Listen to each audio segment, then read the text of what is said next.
Good morning.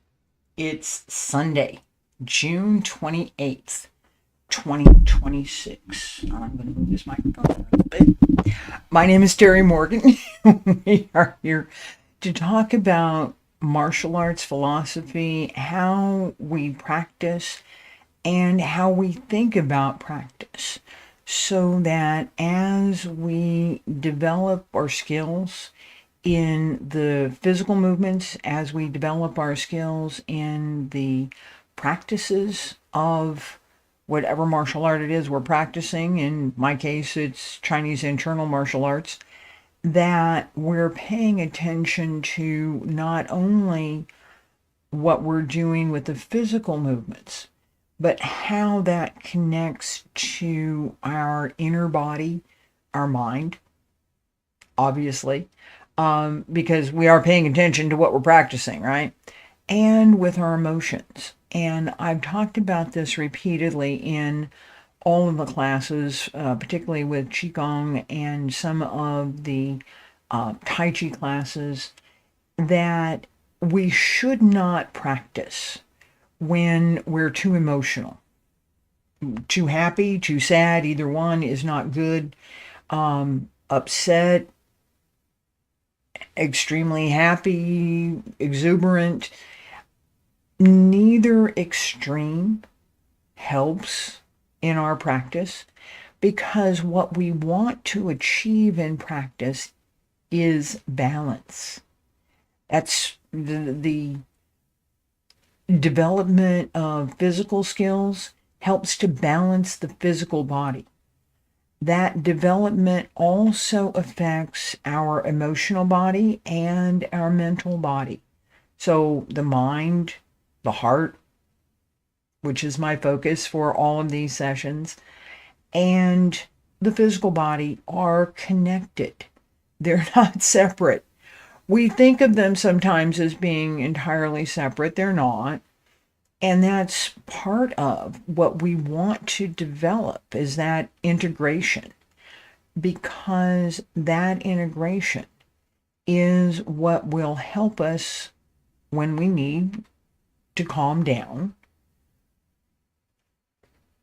Too happy, I need to calm down a little bit. I'm too sad, I need to calm down a little bit. Either one, we can use practice, that idea of quieting the mind, quieting the body, quieting the heart, looking for the stillness within as we move, looking for the stillness without, so that our movements are quiet and contained. They're not erratic and random. That discipline, both the mind and the body, gives us the ability to discipline the emotions as well. As we become emotional, we become, I'm using happy and sad, there are so many emotions that are helpful and positive and give us a connection to others and a connection to ourselves. We remember days when things were going really, really well, and we're happy about that, and everything feels good. I've got lunch with some friends today, and I'm expecting a gift from another friend, and it's just going to be a great day. None of those things are happening for me today. There's not. But it's a pretty good day, I think. That sense of I'm looking forward to is a positive sense. And if I'm not worried about, oh my gosh, what am I going to do with this? I don't know. Right? If that's my mental state, I can't think about the positive things. I can't think, well, this is going to be a great day. I've got this planned. I'm going to do these other things. This is going to happen. No, I can't. I'm too busy worrying about things. That injunction that we have in Qigong that I repeat, quiet the mind, quiet the body. That ability is gained from practice. It's not random. It's not something that we can understand and be able to do instantly. It takes practice. Being able to let go of what is troubling us, what is causing a disturbance in the heart. Being able to let that go, even for a short time, is a skill that we develop in practice. We want to develop these skills. It's an important part of what we're doing to promote good health and to promote our own balance within and without. I talked about this connection to health yesterday a bit, and in the day before, in the connection with Qigong practice and medicine, that Qigong practice comes from and uses concepts from traditional Chinese medicine. And I referenced a couple of books. This one, I'm going to put these up in the chat. This is the Yellow Emperor's Classic of Medicine, Yellow Emperor's Classic of Internal Medicine. It's the definitive, if you will. This is an old book. This is a translation of a very, very old book. And it is the definitive book on traditional Chinese medicine.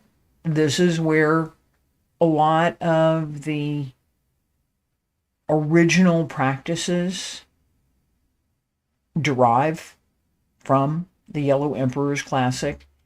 The system of traditional Chinese medicine, where we have the acupuncture points, the channels, the meridians, talk about these in Qigong class repeatedly.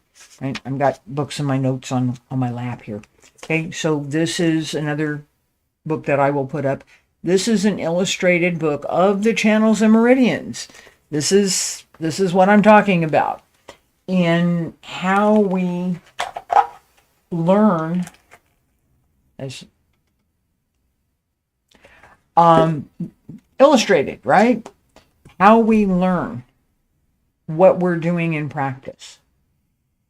It doesn't have to be as complicated as some of the textbooks.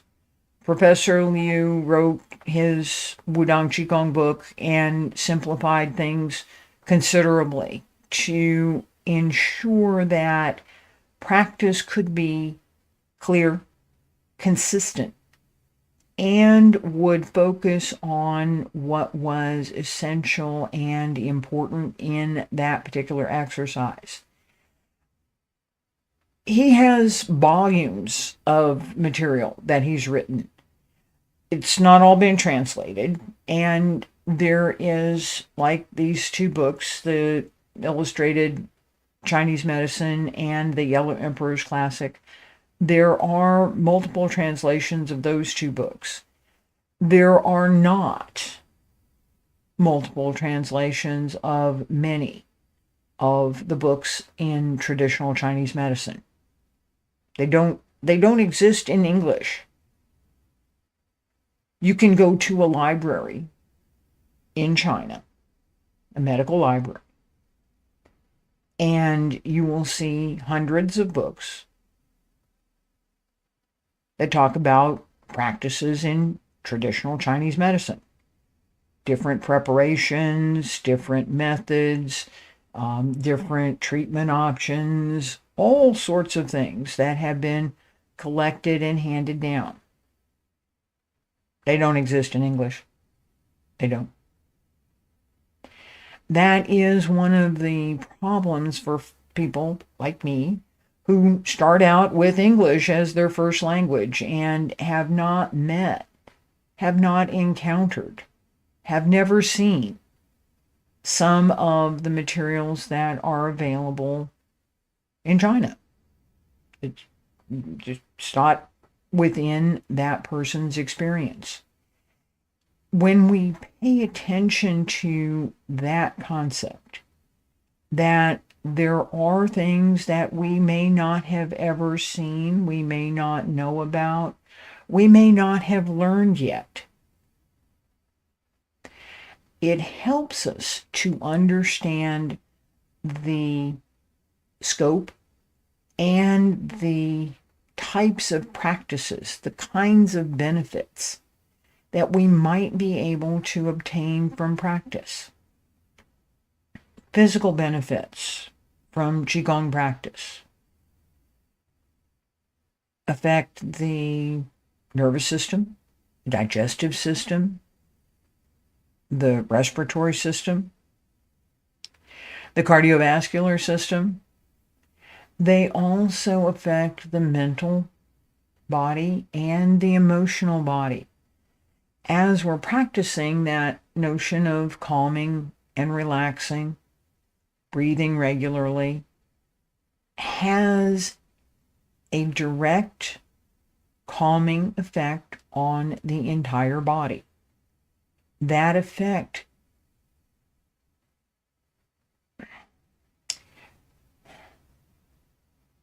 transfers to, transfer is not really the right word, but that's as close as I can get right now.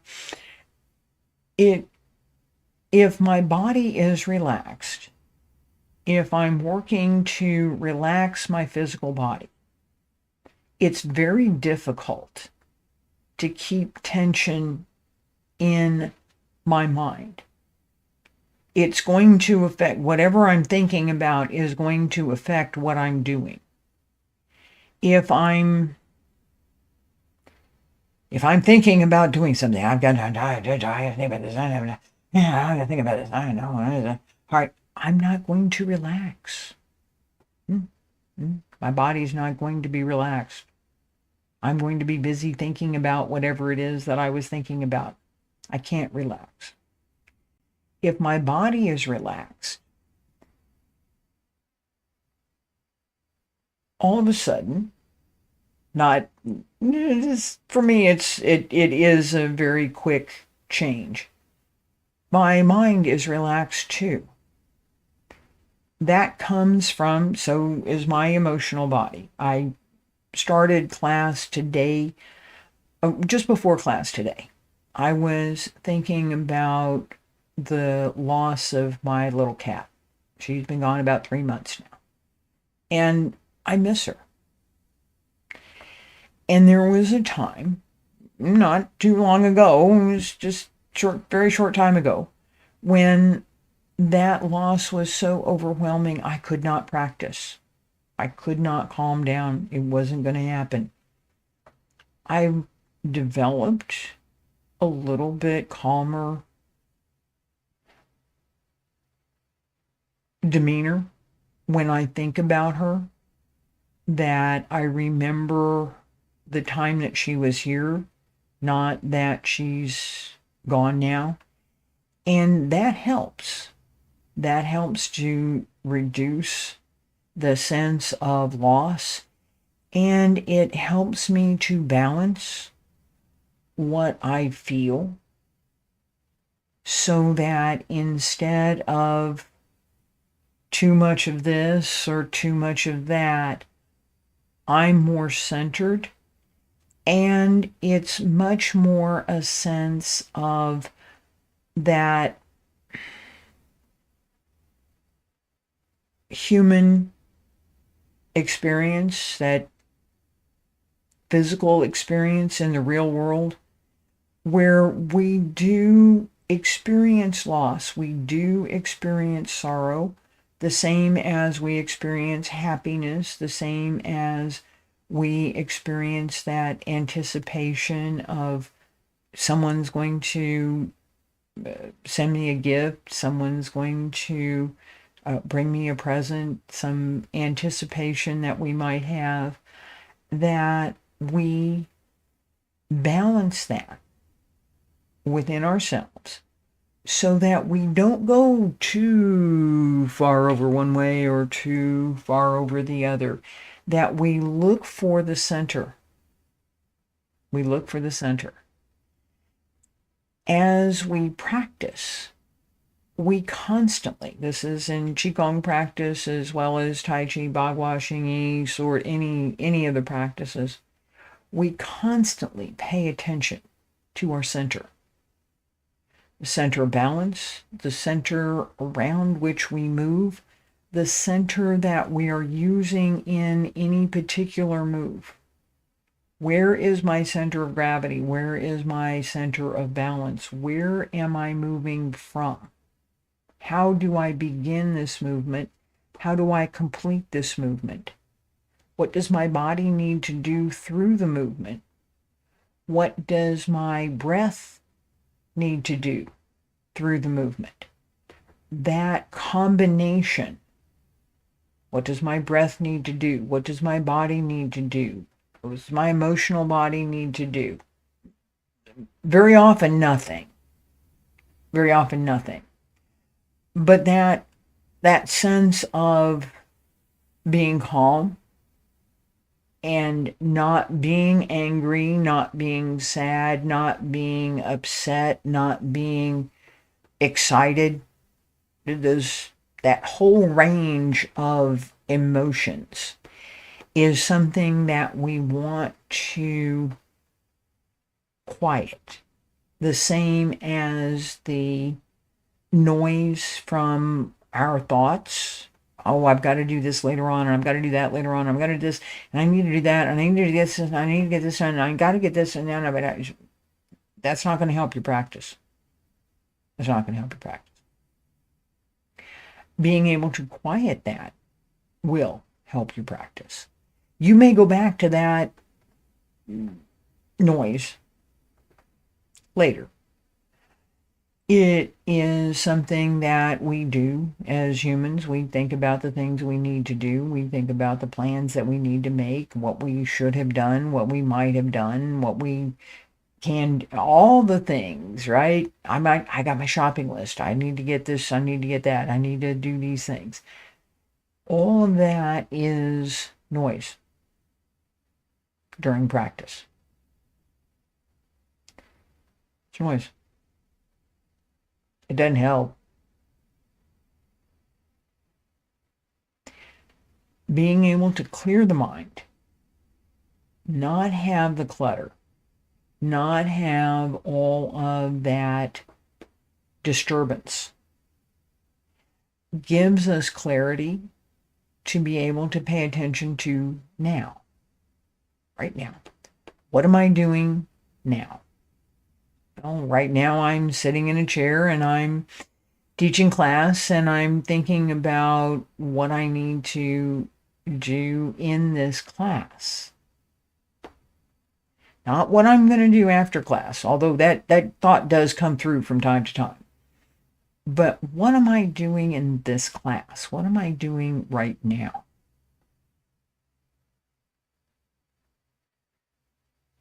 What bubbles up? What am I doing? What am I actually doing? What am I paying attention to? And how does that improve or create a problem for my practice?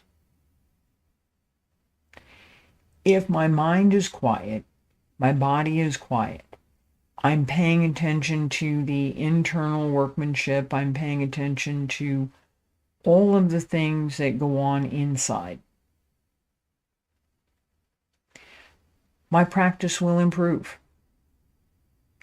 I will be able to pay attention to more of the details. Maybe I need to pay attention to my hip. Maybe I pay attention to my weight changes. Maybe I pay attention to the subtle energies that I'm using as I practice. My will to practice, my desire to practice, subtle energies that reference that I use to smiling, to relaxing and opening, so that we're not attacking practice. We're allowing ourselves to practice. We're working within to connect with the external body. That level of practice is something that we want to work toward. It's not possible if we're not relaxed, if we're too emotional, if we're too tense, if we're paying too much attention to any particular feeling, happy, sad. Each of those emotions is part of a natural process. It's part of human condition. It's also, when I talk about this one over here and this one over here, it's also part of that idea of yin and yang, that we have negative emotions, that we have positive emotions, that both of them are one and part of each other. So I can't be happy. I can't be extremely happy and never be sad. Can't. They're two sides of the same coin, to use the cliche. It's one is yin and one is yang, and they're both together. They're not separate. That idea that as we're practicing, we're quieting the mind, quieting the body, quieting the heart, quieting the spirit, and developing the connection between yin and yang, looking for the quiet so that we can begin to listen for those emotions. We can begin to listen to who we are. We can begin to understand how we, each one of us, use and work with the movements, our emotions, our mind, our body, to develop them into something more. That is one of the goals in Qigong practice. That is one of the goals in martial arts practice generally. To be better.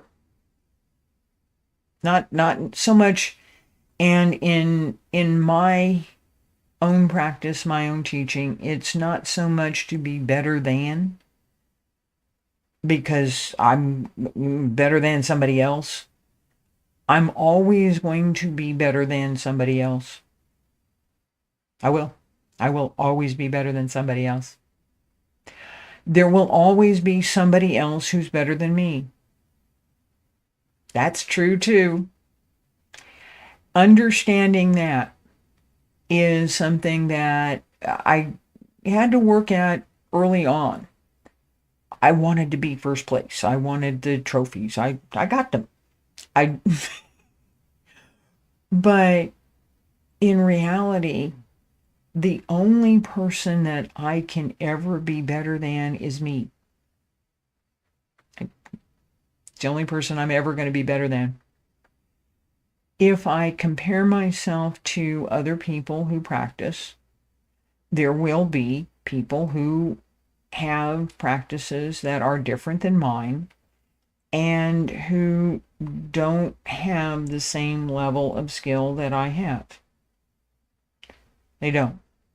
There will be people who practice things that are very similar to what I practice and don't have the same level of skill that I have. It's reality. At the same time, there are people who practice whose skill far exceeds mine. My teacher, Professor Liu Zhang, I will give him that hands down. His skill far exceeds mine. It does. I have met quite a few people in my travels whose skills in different martial arts far exceed mine. It's not that I'm less than. It's not that they're better than. They are different. They have learned more than I have, and I can see that. Someone else has learned less than I have. I can see that too. It is part of that continuous learning. It is part of the human condition that there will always be someone who is stronger, someone who is weaker, someone who is smarter, someone who is less, someone who is taller, someone who is shorter, someone. There's always going to be differences. If we don't acknowledge them, if we don't develop our own understanding of our own practice, this is going back to the happy and sad, where am I, what am I doing, how do I practice, how do I develop myself? If we don't understand where we are in our own practice, what might be important, what might be trivial. In Qigong practice, connecting the breath with the movement is important. It's very important. It's one of the foundation requirements for developing within the art. You can't replace it. You can't throw it out and say, well, I'm just not going to do that. And it doesn't matter what system of Qigong you practice, the connection with the breath is important. So, outer breath, inner breath, both have to be connected. That's a requirement. There's no getting around it. There's no substitution for it. In physical practice, physical limitations have to be considered. My physical limitations are not the same as someone else's physical limitations. I can do things that some other people can't. Other people can do things that I can't.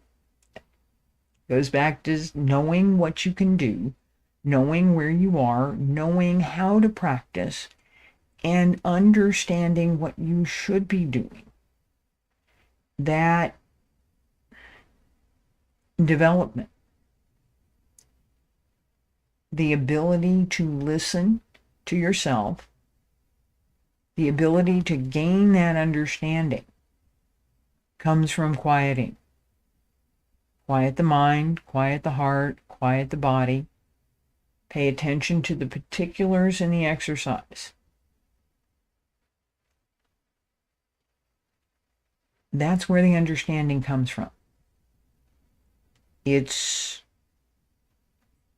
from practice. The more we practice, the easier it becomes to do the things that we're practicing. It's what's supposed to happen, right? So if we are practicing quieting the mind, quieting the heart,